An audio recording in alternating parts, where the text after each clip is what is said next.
వాళ్ళు ఎవరని ఎన్ని కుక్కలు మురిగినా ఏం మురిగినా నేను పట్టించుకోను. దీని గురించి ఏదన్నా ఉంటే ఆ కుటుంబం ఏదన్నా మాట్లాడమని నేను మాట్లాడతా. వాంతో ఏదన్నా చేసుకుంటే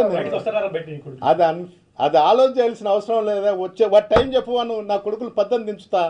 వాటి టైం చెప్పువాను, ఏ గంటకు చెప్తాడో, ఏ రోజు చెప్తాడో, ఏ సెంటర్ చెప్తాడో చెప్పువాను.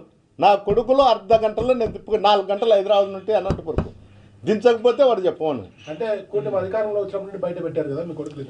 అధికారం కాదు, ఎలక్షన్ల ముందు నుండి, ఎలక్షన్ కౌంటింగ్ కన్నా ముందు నుంటే బయట ఉండాలి.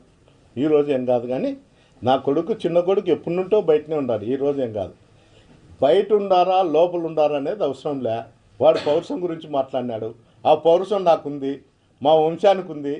మేము ప్రతిపక్షంలోనే అధికారంలోనే కొట్లాడే శక్తి మాకు దేవుడు ఇచ్చినాడు. రాజకీయాలు చేసే శక్తి మాకు దేవుడు ఇచ్చినాడు. పోరాటం మా స్ఫూర్తి. అందువల్ల వాంతో ఎప్పుడైనా ఎనీ టైం ఎప్పుడైనా చెప్పవను.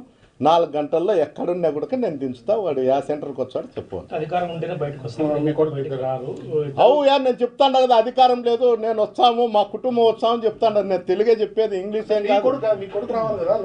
మా కొడుకుతో చెప్పిలా ఇది, నా కొడుకుతో చెప్తా. పోలీసులు అడ్డం పెట్టుకొని రాజకీయం చేస్తున్నారు అక్కడ.